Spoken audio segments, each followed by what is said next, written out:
हिमालय के जंगल में बारिश का मौसम हो रहा था। उस जंगल में लाडो चिड़िया अपनी माँ के साथ खुशी से अपने बनाए हुए लकड़ी के घर में रहा करती थी। बचपन में ही उसके पिता की मौत हो गई थी। उसी जंगल में गौरी नाम की एक कौवी थी। लाडो और गौरी बहुत ही अच्छे दोस्त थे। दोनों सहेलियाँ दिन भर मस्ती करती रहती थी। ऐसे ही कुछ दिनों बाद एक दिन गौरी कौवी लाडो के घर आती है और उससे कहती है, लाडो दोस्त, क्या तुम्हें पता है मेरी शादी जल्दी ही होने वाली है और आज मुझे देखने के लिए कालू कौवे का परिवार आने वाला है। अगर उन्हें पसंद आ गई तो मेरी शादी जल्दी ही हो जाएगी। अगर तुम्हारी शादी हो गई तो मैं अकेली रह जाऊंगी। मैं किसके साथ खेलूंगी? लाडो, अब हमारी खेलने की उम्र नहीं रही। हम सब बड़े हो गए हैं। अब हमारी शादी की उम्र है। अब मैं चलती हूँ। इतना कहकर गौरी कौवी वहाँ से चली जाती है। कुछ दिनों बाद गौरी कौवी की शादी कालू कौवे से हो जाती है। ऐसे ही कुछ महीने बीत जाते हैं। एक दिन लाडो को पता चलता है कि गौरी अपने मायके आई हुई है। लाडो जल्दी जल्दी खुशी से अपने घर जाती है और अपनी माँ से कहती है, माँ, मैं गौरी कौवी के घर जा रही हूँ। वो अपने मायके आई हुई है। उससे मिले बहुत दिन हो गए हैं। हम दोनों सहेलियाँ कितने दिनों बाद मिल रहे हैं। इतनी सारी बातें भी करनी है। अगर मैं घर देर से लौटी तो आप चिंता मत कीजिएगा। ऐसा कहकर लाडो खुशी खुशी गौरी कौवी से मिलने उसके घर जाती है। गौरी दोस्त, कहाँ हो तुम? यह देखो, मैं तुमसे मिलने यहाँ आ गई हूँ। क्या हुआ गौरी? तुम तो मुझे भूल ही गई। मुझसे मिलने के लिए मेरे घर क्यों नहीं आ रही हो? तभी लाडो की नजर गौरी कौवी के जख्मों पर जाती है। गौरी, तुम्हें ये क्या हुआ? चोट क्यों लगी है? क्या तुम ठीक हो? क्या बताऊँ लाडो, ये सारे जख्म मुझे मेरी सास और मेरे पति ने दिए हैं। वो दोनों मुझसे दिन रात काम करवाते हैं। जरा सी देर क्या हो जाती मुझे डंडों से पीटने लगते थे। अरे गौरी, तुम्हारे ससुराल वाले तो बहुत ही जालिम हैं। क्या तुम उनसे कुछ कहती नहीं थी? उन्हें क्या कहूँ? मैंने अपनी माँ से कहा था। माँ ने कहा कि ससुराल ऐसा ही होता है। ससुराल में बहुत कुछ सहना पड़ता है। अब वो ही तुम्हारा घर है। गौरी कौवी की यह बातें सुनकर लाडो बहुत ही डर जाती है। वो दुखी मन से अपने घर वापस लौटती है। क्या बात है लाडो बेटा, तुम तो अपनी दोस्त गौरी से मिलने गई थी ना, फिर तुम इतनी दुखी क्यों हो? माँ, क्या तुम्हें पता है गौरी के ससुराल वाले कितने जालिम हैं? उसको वो हमेशा मारते रहते हैं। माँ, मैं कभी शादी नहीं करूँगी और अपने ससुराल नहीं जाऊँगी। लाडो बेटा, तुम ऐसी बातें क्यों कर रही हो? समय आने पर सभी को अपने अपने ससुराल जाना पड़ता है। मैं भी तो एक दिन दुल्हन बनकर अपने ससुराल आई थी। लेकिन माँ, मुझे शादी करके ससुराल नहीं जाना। मैं तो हमेशा आपके साथ ही रहूँगी। अच्छा अच्छा, ठीक है। लगता है तुम बहुत डर गई हो। इस बारे में फिर कभी बात करते हैं। ऐसे ही कुछ दिन बीत जाते हैं। एक दिन लाडो की माँ कहीं जा रही थी, तभी उसको पंडित हरिया तोता रोक लेते हैं। वो लाडो के लिए भोलू चिड़ा का रिश्ता लेकर आए थे। रिश्ता अच्छा होने पर लाडो की माँ मान जाती है। वहीं लाडो अपने घर में बैठी थी, तभी अचानक से बहुत तेज तूफान और बारिश आती है, जिसकी वजह से लाडो चिड़िया और पास में रहने वाले पक्षियों के घर टूट जाते हैं। वो बेघर हो जाते हैं और पानी में डूबने लगते हैं। तभी भोलू चिड़ा वहाँ आता है और लाडो की मदद करता है। अब हमारा क्या होगा? हम कहाँ रहेंगे? हम तो बेघर हो गए। इस बारिश ने हमसे हमारा सब कुछ छीन लिया। अरे चिड़िया, तुम परेशान मत हो, मैं हूँ ना। मैं तुम्हारी कोई ना कोई मदद जरूर करूँगा। तुम्हें घर चाहिए ना, मैं तुम्हें घर बना कर देता हूँ। लेकिन तुम घर कैसे बनाओगे? तुम मुझे नहीं जानती, मैं एक कारपेंटर हूँ। मैं जंगल में पक्षियों का घर बनाता हूँ। मैं तुम्हारे लिए इस बारिश से बचने के लिए लकड़ी का मजबूत घर बना देता हूँ। कुछ देर बाद भोलू चिड़ा जंगल से लकड़ियाँ जमा करने के बाद उससे लाडो के लिए लकड़ी का घर बनाता है, जिसे देखकर लाडो चिड़िया बहुत खुश होती है। अरे वाह, ये घर तो बहुत सुंदर बनाया है आपने। आपका बहुत बहुत शुक्रिया जो आपने मेरी इतनी मदद की। कोई बात नहीं चिड़िया, तुम इस लकड़ी के घर में बैठकर बारिश के मजे लो। अब मैं चलता हूँ। ये कहकर भोलू चिड़ा वहाँ से चला जाता है। वो मन ही मन लाडो चिड़िया को पसंद करने लग जाता है। बारिश रुकने के बाद लाडो की माँ वहाँ पर आती है और अपने नए लकड़ी के घर को देखकर दंग रह जाती है। फिर लाडो चिड़िया अपनी माँ को सारी बातें बताती है और कैसे भोलू चिड़ा ने उसकी मदद की। फिर लाडो की माँ उसे पंडित हरिया तोता के बताए हुए रिश्ते के बारे में बताती है। माँ, क्या मैं आप पर बोझ बन गई हूँ जो आप मेरी शादी करके ससुराल भेज देना चाहती हो? लाडो बेटा, तुम ऐसी बातें क्यों कर रही हो? हर ससुराल गौरी कौवी का ससुराल जैसा नहीं होता। लाडो की माँ लाडो को बहुत समझाती है, लेकिन लाडो तो शादी करने के लिए तैयार ही नहीं थी। दूसरे दिन लाडो का होने वाला पति भोलू चिड़ा और उसकी सास उसके पास आते हैं। लाडो बेटा, तुम शादी से इतना क्यों डर रही हो? मेरी कोई बेटी नहीं है। मैं तुम्हें शादी के बाद अपनी बेटी बनाकर रखना चाहती हूँ। मैं तुमसे इतना प्यार करूँगी कि तुम अपना मायका भूल जाओगी। मेरा बेटा भोलू चिड़ा भी बहुत अच्छा पक्षी है, वो तुमको बहुत खुश रखेगा। मान जाओ मेरी बेटी। हाँ लाडो चिड़िया, माँ बिल्कुल सही कह रही है। मैं तो तुम्हें जब से पसंद करता हूँ, जब हमारी बारिश में पहली मुलाकात हुई थी। लेकिन मुझे ये नहीं पता था कि किस्मत हमें इतनी जल्दी फिर से मिलाएगी। अपनी सास और भोलू की बातें सुनकर लाडो का अब डर चला जाता है और वो भोलू चिड़ा से शादी करने के लिए तैयार हो जाती है। फिर लाडो की शादी धूमधाम से भोलू चिड़ा से हो जाती है और फिर वो अपने पति और सास के साथ खुशी खुशी अपने ससुराल में रहने लगती है। बहुत समय पहले किसी जंगल में लाडो चिड़िया और टुन्नू नाम के पति पत्नी रहते थे। टुन्नू चिड़ा बहुत मेहनत करके मजदूरी करता था, लेकिन फिर भी उसकी आमदनी बहुत कम होती थी। एक दिन उसका ठेकेदार उसे काम से निकाल देता है, क्योंकि उसने शहर से मशीन मंगाकर अपना काम शुरू कर दिया था। बेरोजगार होने के कारण टुन्नू बहुत सारी जगह काम ढूंढने जाता है, लेकिन उसे कहीं काम नहीं मिलता। दोनों पति पत्नी को पेट भर खाना भी नसीब नहीं होता। मैं चाहे जितना भी कोशिश कर लूं, लेकिन हमारी गरीबी दूर ही नहीं होती। अब तो मेरे पास इतने पैसे भी नहीं है कि हम खाना खरीद कर खा सके। आपने सच कहा, हमारा बहुत ही बुरा हाल चल रहा है। क्या पता आगे चलकर हमें और कितनी मुसीबतें झेलनी पड़ेगी। तभी वहाँ टुन्नू का भाई कालू कौवा आ जाता है। सुनो टुन्नू, पिछले 2 महीने से तुमने किराया नहीं दिया है। मुझे अकेले किराया भरना पड़ता है। इस बात से मेरी पत्नी बहुत नाराज होती है। मेरी पत्नी ने आज मेरे साथ बहुत लड़ाई की है। उसने कहा है कि मैं तुम दोनों को घर से बाहर निकाल दूं। लेकिन भैया, अगर आप अचानक हमें इस घर से बाहर निकाल देंगे तो फिर हम दोनों कहाँ जाएंगे? ये मेरी परेशानी नहीं है। तुम हट्टे कट्टे हो, तुम्हारे हाथ पैर भी सही सलामत है। किसी दूसरे शहर जाकर कोई नया काम ढूंढो। मैं अब तुम्हें घर में नहीं रह सकता। फिर मजबूर होकर टुन्नू और लाडो उस घर को छोड़ देते हैं। उसके बाद लाडो चिड़िया अपने पति को लेकर अपने मायके आ जाती है। भैया, इनके बड़े भाई ने हमें घर से निकाल दिया। आप कुछ पैसे देकर हमारी मदद करो, ताकि हम दोनों छोटी मोटी दुकानदारी करके अपना गुजारा कर सके। तभी वहाँ लाडो की भाभी रानो आ जाती है। देख लाडो, तुझे देने के लिए हमारे पास फूटी कौड़ी भी नहीं है। हमने ये सारी संपत्ति अपनी मेहनत से बनाई है। तेरा पति एकदम निठल्ला है। इससे कह के कोई अच्छा काम करे। इस तरह दूसरों के घर जाकर भीख मांगना अच्छी बात नहीं। चलो तुम दोनों जाओ यहाँ से। उसके बाद लाडो और टुन्नू दुखी होकर वहाँ से चले जाते हैं। काफी देर चलने के बाद वो दोनों एक बड़े खेत के पास पहुँचते हैं। तभी उन्हें वहाँ एक लाल गुलाब का घर बना हुआ दिखाई देता है। उस लाल गुलाब के घर से तेज रोशनी आ रही थी। दोनों पति पत्नी उस लाल गुलाब घर के अंदर चले जाते हैं। वहाँ जरूरत की सारी चीजें रखी थीं और खाने के लिए तरह तरह के पकवान, सोने के सिक्के, ये सब रखे हुए थे। सुनिए जी, लगता है ये कोई जादुई गुलाब का घर है। तुम दोनों ने बिल्कुल सही सोचा। मैं एक जादुई गुलाब का घर हूँ। तुम दोनों बहुत तकलीफ में हो, इसलिए मैं तुम्हारी सहायता करूँगा। मैं तुम दोनों को बेचने के लिए रोज ढेर सारी सब्जियाँ दूंगा। उसके बाद तुम्हारी गरीबी हमेशा के लिए दूर हो जाएगी। फिर जादुई गुलाब का घर वहाँ पर एक सुनहरे रंग का पत्थर प्रकट कर देता है। इस पत्थर को सामने मौजूद जमीन में गड्ढा खोदकर दबा दो। उसके बाद दोनों पति पत्नी गड्ढा खोदकर सुनहरे पत्थर को जमीन के नीचे दबा देते हैं। फिर अगले ही पल वहाँ एक बहुत बड़ा पेड़ प्रकट हो जाता है। उस पेड़ के ऊपर आलू, बैंगन, गोभी, टमाटर, तरह तरह की सब्जियां लगी हुई थीं। उन सब्जियों का आकार सामान्य सब्जियों के मुकाबले बहुत बड़ा था। अरे वाह, यहाँ तो सब्जियों का पेड़ प्रकट हो गया। हाँ, इन सब्जियों को ले जाकर तुम दोनों पक्षियों को बेच दो।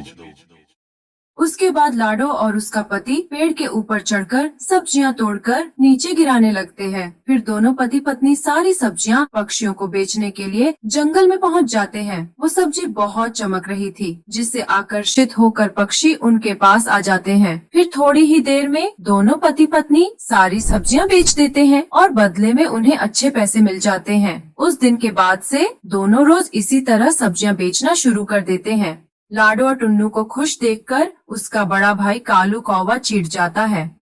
ये गरीब टुन्नू इतना अमीर कैसे हो गया कि ये जरूरत की अपनी सारी चीजें पूरी कर रहा है। मुझे पता लगाना ही होगा। ये कहकर कालू कौवा जादुई गुलाब घर और जादुई सब्जियों के पेड़ के पास पहुंच जाता है और देखकर हैरान हो जाता है। अच्छा, तो ये कारण है उस कंगाल टुन्नू के इतने अमीर होने का। लेकिन बस अब और नहीं, आज मैं उससे ये खुशी भी छीन लूंगा। इस पेड़ को नष्ट करके। फिर कालू कौवा उस जादुई सब्जी के पेड़ में आग लगा देता है, लेकिन तभी लाडो और टुन्नू वहाँ पर आते हैं। अरे कालू भैया, ये सब आपने क्या किया? हमारे सब्जी के पेड़ को आपने जला दिया। हमने आपका क्या बिगाड़ा है जो आप हमसे बदला ले रहे हैं? सब कुछ बर्बाद हो गया। अब हम क्या करेंगे? तभी उस जादुई गुलाब घर के अंदर से रस्सी बाहर निकलती है और कालू कौवे को पकड़ लेती है। वो चिल्लाने लगता है, अरे छोड़ो मुझे, तूने मुझे क्यों पकड़ लिया है? जाने दे मुझे। ए लालची दुष्ट कौवे, तूने लाडो चिड़िया को बहुत परेशान कर लिया, लेकिन अब और नहीं, आज तेरे पूरे कर्मों की सजा मैं तुझे देकर रहूंगा। ये कहकर गुलाब का घर अपनी शक्ति से कालू कौवे को चलते हुए पेड़ के पास फेंक देता है, जिसकी वजह से कालू कौवे के पंखों में आग लग जाती है। वो चीखने लगता है, हाय मर गया रे, बचाओ बचाओ, कोई बचाओ मुझे। अरे कालू बेटा, चल जल्दी से पास वाली नदी में छलांग लगा, अगर तुझे जान बचानी है तो, वरना मैं जलकर मर जाऊंगा। कालू कौवा नदी में छलांग लगाता है, लेकिन उसके पंख जलकर राख हो जाते हैं। जादुई गुलाब का घर अपने जादू से उस जादुई सब्जी के पेड़ को पहले की तरह ठीक कर देता है, जिसे देख लाडो बहुत खुश होती है। जादुई गुलाब के घर, आपका बहुत बहुत शुक्रिया जो आपने हमारी इतनी मदद की। हम आपका ये एहसान जिंदगी भर चुका नहीं पाएंगे। आप नहीं जानते आपने हम गरीब की कितनी मदद की है। नहीं लाडो, ये सब तुम्हारी ईमानदारी और नेक दिल का इनाम है। तुम बहुत ही सच्ची और अच्छी चिड़िया पक्षी हो, इसलिए मैं तुम्हारी इतनी मदद कर रहा हूँ। ये सुनकर लाडो और टुन्नू बहुत खुश होते हैं। फिर लाडो चिड़िया और टुन्नू चिड़ा खुशी खुशी सब्जियां बेचकर और उस जादुई गुलाब घर के अंदर रहने लगते हैं।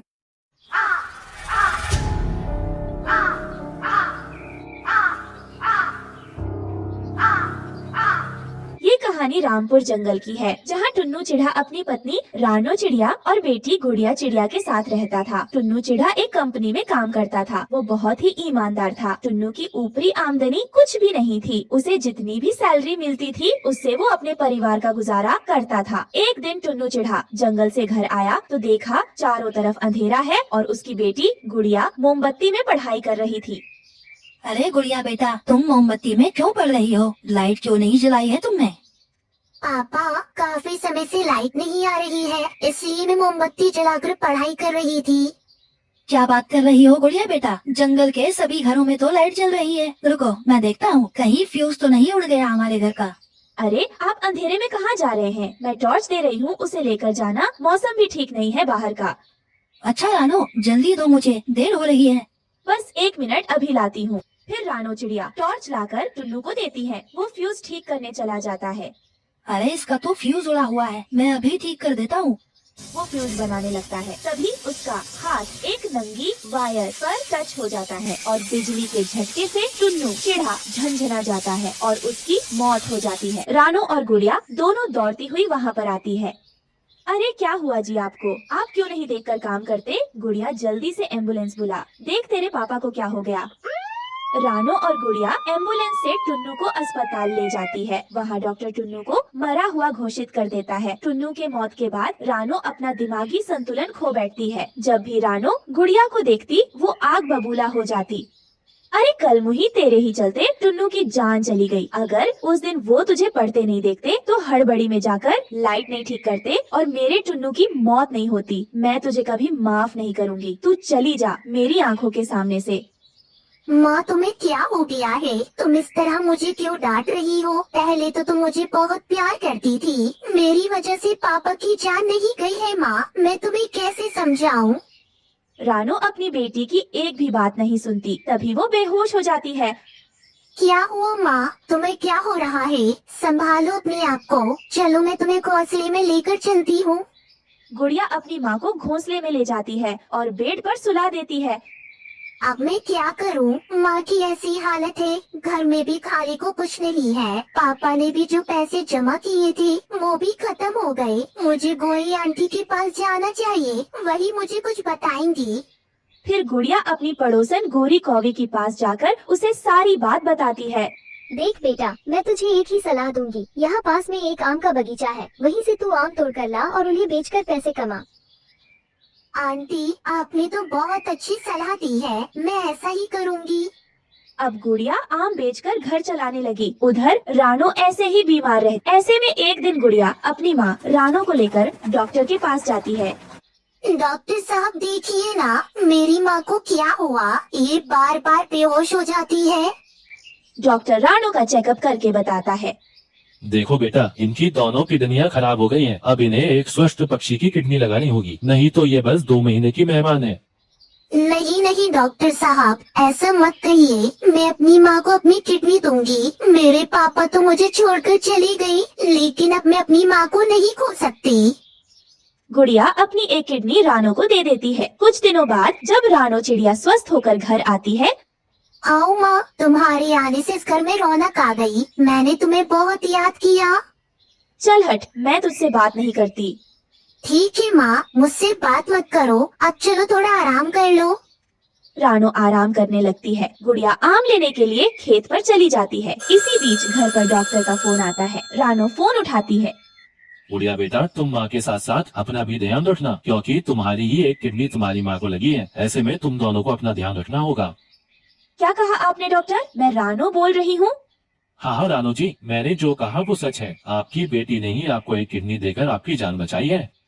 रानो ये सब सुनकर हैरान हो जाती है। जैसे ही गुड़िया घर पर आती है, रानो उसके पैरों में गिर जाती है। बेटा मुझे माफ कर दे, मैंने तुझे बहुत भला बुरा कहा है। डॉक्टर ने आज मुझे बता दिया कि तुम्ही ने मुझे जीवन दान दिया है। हाँ माँ, क्योंकि मैं पापा को खो चुकी हूँ, मैं आपको खोना नहीं चाहती थी, इसलिए इतना बड़ा कदम मैंने आपसे बिना पूछे उठा लिया। ये सुनकर उसकी माँ रानो माँ बहुत खुश होती है। फिर दोनों माँ बेटी खुशी खुशी रहने लगती है। दोस्तों, आपको हमारी आज की कहानी कैसी लगी? हमारी कहानी को लाइक करें, कमेंट करके अपनी राय हमें दें। आपके कमेंट और लाइक हमारे हौसले को बढ़ाते हैं। अगर आप हमारे चैनल पर नए आए हैं तो हमारे चैनल को सब्सक्राइब करना ना भूलें। आपका धन्यवाद। अगर खाना खाकर तुम दोनों माँ बेटी का पेट भर गया है तो अब जाओ जाकर मेरी बेटी की खबर ले लो। वो अब तक घर नहीं लौटा है, शाम हो गई है। माँ जी, आप चिंता मत करो, टुन्नू जी अभी आते ही होंगे। वो मुझे बताकर गए थे आज वो देर से घर आएंगे, क्योंकि आज वो अपने दोस्तों के साथ दूसरे जंगल गए हैं। पहले घर तो आ जाए मेरा बेटा, फिर बताती हो तुम दोनों माँ बेटी को कैसे तुम सारा दिन भोजन खाती रहती हो। तभी उनके दरवाजे पर दस्तक होती है। जो भी है अंदर आ जाओ, दरवाजा खुला है। फिर तोता घर के अंदर आता है और वो कहता है, चिड़िया, आपके पूरे परिवार के लिए एक बहुत बुरी खबर है। तोते भैया, क्या हुआ? क्या बुरी खबर है? सब कुछ ठीक तो है ना? मुझे माफ करना रानू बहन, अब तो वो लौटकर वापस कभी नहीं आएंगे। एक शिकारी चील ने उनका शिकार कर दिया और उन्हें बड़ी बेरहमी से मार दिया। यह सुनकर तो वो सारा परिवार रोने लग जाता है। तब चिड़िया कहती है, मेरा दिल तो आज सुबह से ही बहुत डरा हुआ था। अगर मुझे पता होता तो आज आपको वहाँ कभी नहीं जाने देती। खा लिया इस मनुष्य ने मेरे बेटे को। इसका पेट कभी नहीं भरता था, हर समय उसे भोजन लेने के लिए भेजती रहती थी। मनुष्य खा गई मेरे बेटे को। आंटी, इसमें रानो बहन का क्या दोष? यह तो भाग्य में होता है, जो कुछ भी होता है। यह कहकर वो तोता वहाँ से चला जाता है। फिर वो तीनों बहुत रोती हैं। घर में खाने के लिए कुछ भी नहीं था। रात हो जाती है, वो सभी भूखे पेट ही सो जाती है। सुबह हो जाती है। जंगल के पक्षी अपनी रीति रिवाजों के अनुसार भोजन लेने निकल जाते हैं। किसी को कोई गम नहीं था कि किसी का पति मर गया, किसी का बेटा, किसी का पापा। वो तो अपने भोजन के लिए चले जाते हैं, क्योंकि अब तो जमाना ही बदल गया था। जाओ, घर बैठी हो यहाँ पर, जाकर भोजन ले आओ। अब मेरा बेटा नहीं है जो तुम्हारा पेट भरने के लिए भोजन ले आएगा। अब मेरे लिए ना सही तो अपनी बेटी के लिए ले आओ। माँ जी आप चिंता मत करो, मैं ले आऊंगी भोजन, आप बिल्कुल फिक्र मत करो। चिड़िया भोजन की खोज में जाने वाली थी कि तभी वहाँ कालू कौवा आ जाता है। चिड़िया बहन बहुत दुख हुआ यह सब सुनकर। क्या करें, जालिम चील अपने पेट भी तो भरते हैं। चिड़िया बहन, पिछले महीने टुन्नू चिड़ा हमारे घर पर आया था और पूरे 100 दाने लेकर गया था भोजन के, अपनी बेटी के इलाज के लिए। और उसने कहा था कि यह बात हम आपको न बताएं, और साथ में अपना घर भी गिरवी रखा था। देखो अब वो तो है नहीं इस दुनिया में जो मैं उससे मांग लूंगा, इसलिए अब लेना देना तो आपसे ही होगा। अब आप दे दो हमें, 1-2 दाना तो है नहीं, पूरे 100 दाने हैं। अरे भागो यहाँ से, तुम कभी झूठ बोल रहे हो। नहीं माँ जी, जब गुड़िया बीमार हुई थी तो गुड़िया के पापा कुछ दाने उधार तो लाए थे। सुनो चिड़िया बहन, अगर मेरे दाने वापस नहीं करे तो तुम्हें यह घर खाली करना होगा। हाँ, मैं तुम्हें 10 दिन का समय देता हूँ। अगर तुमने मेरे दाने वापस कर दिए तो यह घर तुम्हारा है, अगर नहीं करे तो हमारा। यह कहकर कालू कौवा वहाँ से चला जाता है। ना जाने कैसे कैसे दुख मेरा बेटा अपने साथ लेकर चला गया। ना ये तुम्हारी गुड़िया होती, ना ही वो दाने उधार लेता। और